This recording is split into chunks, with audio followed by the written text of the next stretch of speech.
Hi guys, I am Olive De Jesus and this is the Real Estate Bucket List.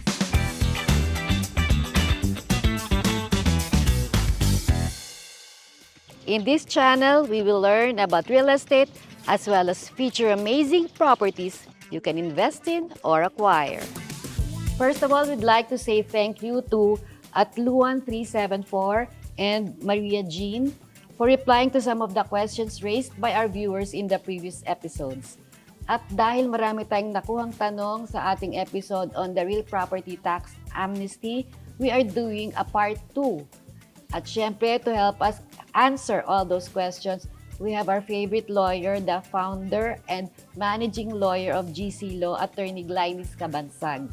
Good morning again, Attorney, and welcome to the show. Good morning, Ms. Olive, and thanks for having me again. Okay, diretso na tayo sa mga questions, Yes. ha? From Wins Garcia, ano po ba ang Amilyar? Iba po ba ang house tax at lot tax? Saan po itrito ang may amnesty? Okay, ang real property tax, this is an annual exaction imposed by the local government unit where the property is situated. Ang lupa at kung ano man yung improvement or structure na nakatayo doon ay normally covered by separate assessments or separate tax declarations.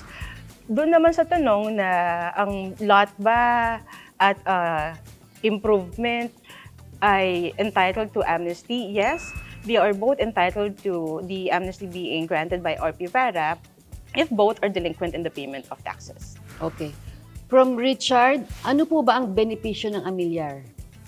Ang pagbabayad ng real property tax, a portion of it goes to the Special Education Fund. Also, a portion goes to the barangay where the property is situated, and the rest forms part of the general fund of the local government unit. So, yung taxes kasi, no, yan ay parte ng nire-raise ng LGU para makapag-provide ng services sa kanilang constituents. From Chris Doblada, bakit daw po kailangan bayaran ang tax na yan kung ikaw naman mismo ang owner ng lupa? Sa Pilipinas kasi, ang pagmamay-ari ng lupa is considered a privilege. So if you are a property owner, alongside that ownership is the obligation to pay annually the real property tax. From Cleofe Cadiz Nakua, how about the poor that can't afford? There should not be penalties nor interest or surcharges for life.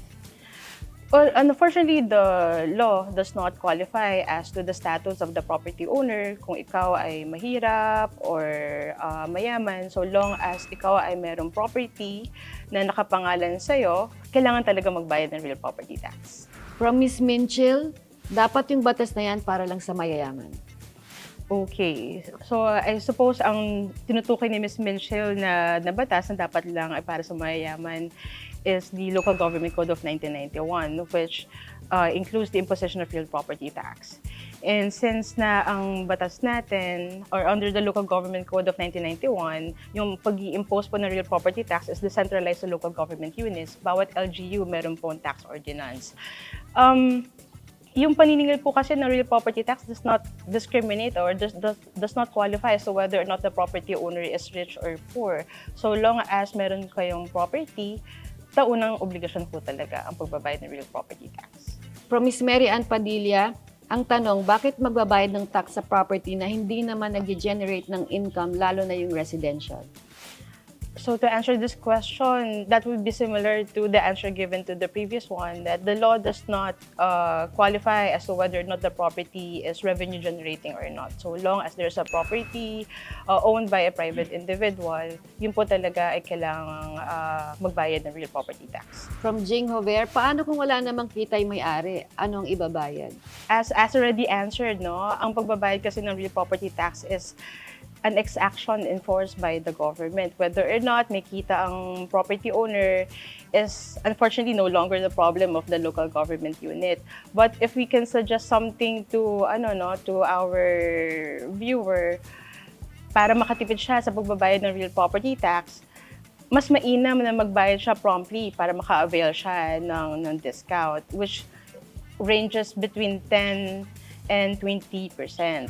But in the event naman na, let's say, hindi niya ma-avail yung tax amnesty at talagang naipon na yung kanyang delinquency, he or she can go to the treasurer's office and request for a compromise agreement na posible naman na ibigay at pagbigyan siya na magbayad through installment.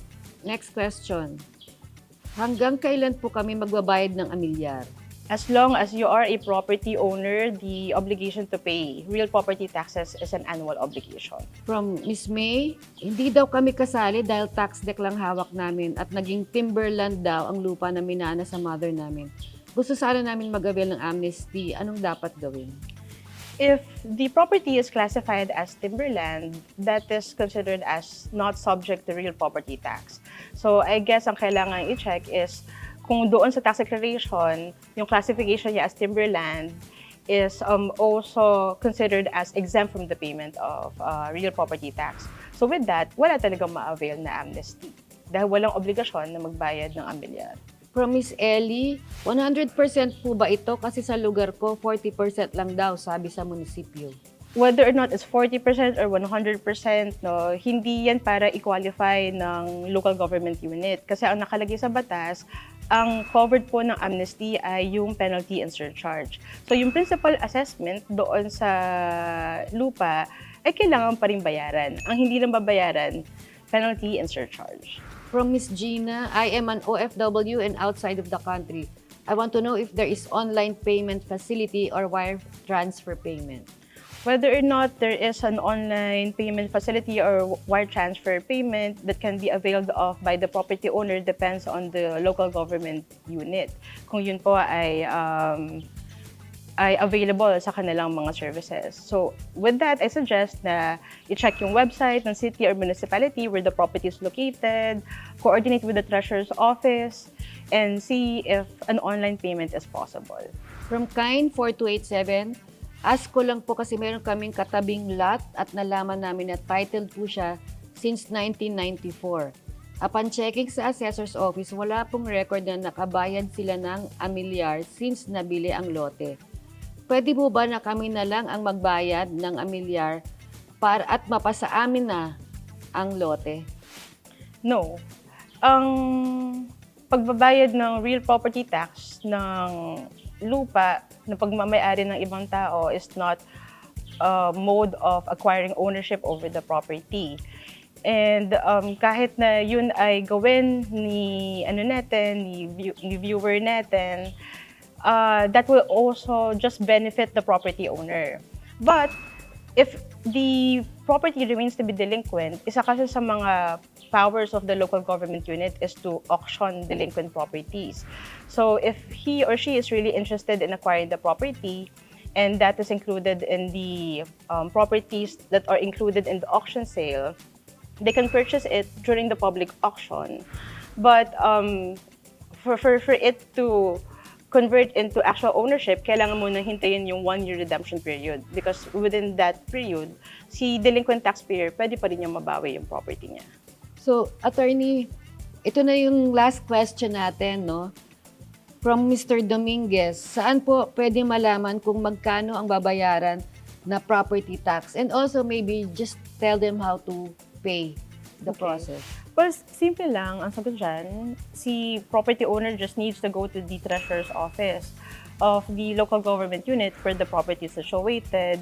Kung meron siyang proof na nakapagbayad na siya before, he or she just needs to present a copy of the last OR that he has. And kung wala naman, mag-present lang ng copy ng tax declaration. So once na nakuha yung computation, there, he can pay the taxes na. Thank you very much, attorney. And that's it for part 2 of our episode on real property tax amnesty. Sa mga hindi pa po nakakabayad, you still have until July 5, 2026. Habulin nyo na po. In the meantime, ito po ang ating featured property for today. This 2-bedroom unit in Infina is perfect for you. Just a few steps away from the busy Cubao area, a world of serenity awaits. You will be greeted by wide open spaces, 3 swimming pools, 2 playgrounds, a jogging path, and a basketball court. There are 10 elevators to take you to your unit that's located at an atrium floor with a mini garden and the sky patio right outside your door. This property is also pet friendly and open for Airbnb. Wake up to the sunrise from your balcony. Plus, the view from the roof deck, simply breathtaking.